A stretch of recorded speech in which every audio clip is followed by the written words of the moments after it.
South ఇండియాలోనే అతి తక్కువ ధరలకి రత్నాలనందించే ఏకైక సంస్థ 6JVR.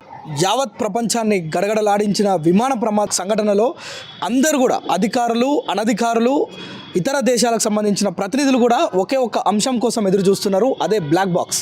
ఏంటి బ్లాక్ బాక్స్? ఎవరి నోట చూసినా black box, black box, black box. నిజానికి ఈ బ్లాక్ బాక్స్లో ఏముంటుంది? ఇది అసలు విమానానికే ఉంటుందా, విమానం పైనే ఉంటుందా, అసలు విమానంలో ఎలా పనిచేస్తుంది అనే చాలా సందేహాలు మనకున్నాయి. ఈ బ్లాక్ బాక్స్ అనేది వాస్తవానికి దాని పేరు బ్లాక్ కానీ అది ఉండేది మాత్రం ముదురు నారింజ కలర్లో ఉంటుంది. అది విమానం వెనక వైపు ఉండే తోక భాగం ఏదైతే ఉంటుందో ఆ తోక భాగంలో అది నిక్షిప్తమై ఉంటుంది. సో ఇది ఎలా పనిచేస్తుందంటే మొత్తం కూడా విమానానికి సంబంధించిన టెక్నికల్ సమస్యలు ఏవైనా ఎదురైనప్పుడు, అదేవిధంగా ఏదైనా ప్రమాదాలు జరిగినప్పుడు సిగ్నల్ ట్రేసింగ్ కోసం ఏదైనా సముద్రంలో పడ్డప్పుడు కూడా ఈ బ్లాక్ బాక్స్ ఆధారంగానే ఆ విమానాన్ని కనుక్కునే ప్రయత్నం చేస్తుంటారు. అయితే ఏదైనా ప్రమాదాలు జరిగినప్పుడు, టేకాఫ్ అయ్యేటప్పుడు ఇలాంటి ప్రమాదాలు జరిగినప్పుడు కూడా సేమ్ అహ్మదాబాద్ ఎయిర్పోర్ట్ సమీపంలో ఏదైతే మేఘాని ప్రాంతంలో జరిగిన ఈ ప్రమాదం ఉందో ఈ ప్రమాదంలో కూడా కీలకమైన అంశాలు, దర్యాప్తుకు పనికొచ్చే విషయాలు మొత్తం కూడా ఆ బ్లాక్ బాక్స్లోనే నిక్షిప్తమై ఉంటాయని చెప్పి ఇప్పటికే టెక్నికల్ అనాలిసిస్లు అందరు కూడా చెప్తున్న పరిస్థితి.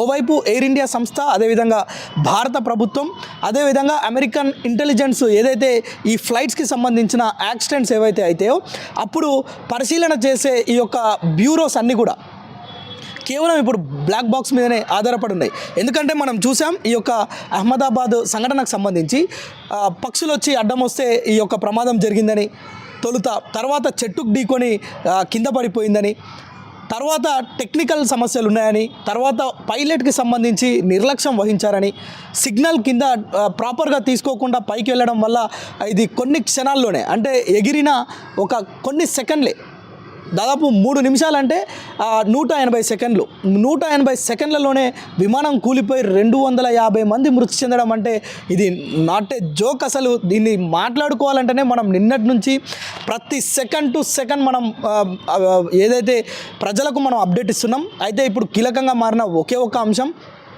Black box.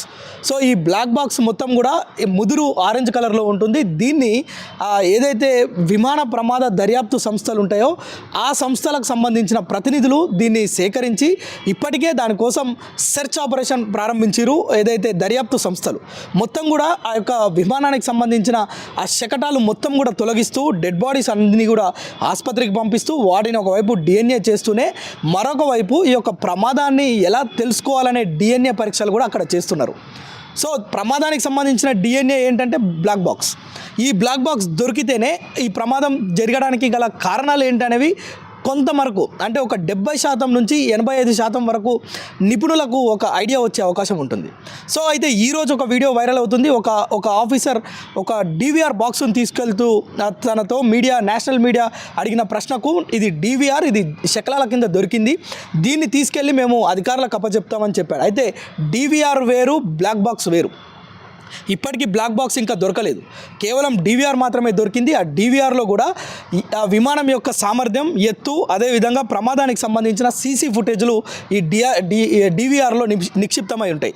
అయితే ఇది కూడా కీలకంగా పనిచేస్తుంది. ఏదైతే ప్రమాదాలు జరిగినప్పుడు విమానం ఎంత వేగంగా ఉంది, ఎంత ఎత్తులో ఉంది, దాని చుట్టుపక్కల ఏమైనా జరిగిందా, ఏమైనా పక్షులు అడ్డం వచ్చాయా, చెట్టును ఢీకొట్టిందా, నిజంగానే ఏం జరిగిందనే విషయాలను DVR ద్వారా పరిశీలిస్తారు. కానీ బ్లాక్ బాక్స్ వస్తేనే FSL బృందం అక్కడికి చేరుకొని ఆ బ్లాక్ బాక్స్ను స్వాధీనం చేసుకోవడంతో పాటు ఆ బృందాలే ఈ యొక్క బ్లాక్ బాక్స్లో ఉన్న నిక్షిప్తమై ఉన్న ఆ సమాచారాన్ని మొత్తం కూడా సేకరించి అందులో ఉన్న వీడియోలు కావచ్చు, టెక్నికల్ అంశాలు కావచ్చు, వీటన్నిటిని కూడా సేకరించి మొత్తం వీటన్నిటిని కూడా పరిశీలించి ఒక నిర్ధారణకు వస్తారు. అంటే ఇది నిజానికి ఏ విషయం ద్వారా ఈ ప్రమాదం జరిగింది, నిర్లక్ష్యం ఉందా, అదేవిధంగా ఇంకేమైనా విషయాలు ఉన్నాయా, అంటే ఇందులో మొత్తం కూడా పెన్ డ్రైవ్, అదేవిధంగా క్లౌడ్ స్టోరేజ్లో ఇవంతా కూడా నిక్షిప్తమై ఉంటాయి. ఇందులో కూడా చాలా విస్తృతమైన సమాచారాన్ని అధికారులకు ఇది చూపిస్తుంటుంది. అయితే సిగ్నల్ ట్రేసింగ్తో పాటు సెకండ్ టు సెకండ్ దాదాపు 3 రోజుల సమాచారాన్ని బ్లాక్ బాక్స్లో నిక్షిప్తమై ఉంటుంది. 3 రోజుల సమాచారం అంటే విమానం కదిలిన వెళ్ళిన క్షణం నుంచి 3 రోజులకు సంబంధించిన సమాచారం, అంటే ఎంత హైట్లో వెళ్ళింది, ఎంత వేగంగా వెళ్ళింది, అందులో ఏమైనా టెక్నికల్ సమస్యలు ఉన్నాయా, సెకండ్ టు సెకండ్ ఈ యొక్క బ్లాక్ బాక్స్లో నిక్షిప్తమై ఉంటాయి. సో ఇప్పుడు మొత్తం కూడా ఎంటైర్ ఈ సిచ్యుయేషన్కి సంబంధించిన ప్రతి అంశం కూడా బ్లాక్ బాక్స్ చుట్టే తిరుగుతుంది. దీనికోసం అక్కడ అధికారులు సెర్చ్ ఆపరేషన్ స్టార్ట్ చేసిరు. ఆ యొక్క శిథిలాలన్నింటినీ కూడా తొలగిస్తే అది ఎక్కడుంది, ఏంటి, అసలు దానికి సంబంధించిన విషయాలన్నీ కూడా బయటకు వచ్చే అవకాశం ఉంది.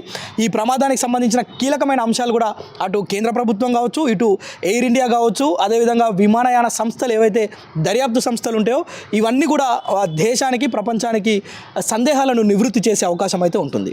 కెమెరా పర్సన్ నగేష్తో ప్రేమ్, సుమన్ టీవీ, హైదరాబాద్ నుంచి. సుమన్ టీవీలో మీ పర్సనల్ అండ్ బిజినెస్ ప్రమోషన్స్ కోసం కింది నెంబర్కి కాంటాక్ట్ చేయండి.